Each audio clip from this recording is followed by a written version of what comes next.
అందరికీ నమస్తే. Saturday mini vlog అండి. ఉదయాన్నే లేచి ఇల్లు శుభ్రం చేసుకొని స్వామివారికి పూజ అయితే చేసుకున్నాను. ఈరోజు కనకదుర్గ అమ్మవారి టెంపుల్కి వెళ్తున్నాను.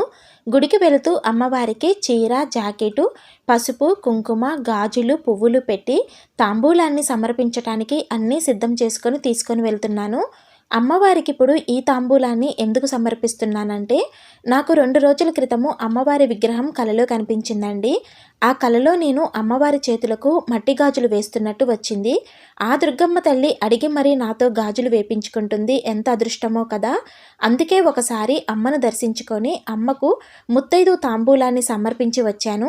ఇంకొక అదృష్టం ఏంటంటే, గుడిలో జనాలు కూడా ఎక్కువగా లేరండి. ఆ దుర్గమ్మ తల్లే తనివి తీరా 2 సార్లు దర్శనం చేసుకునే అదృష్టం అయితే కలిగించింది నాకు.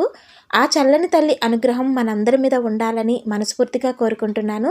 వీడియో నచ్చితే లైక్ చేయండి. తప్పకుండా మన ఛానల్ని సబ్స్క్రైబ్ చేసుకోండి. శ్రీమాత్రే నమః.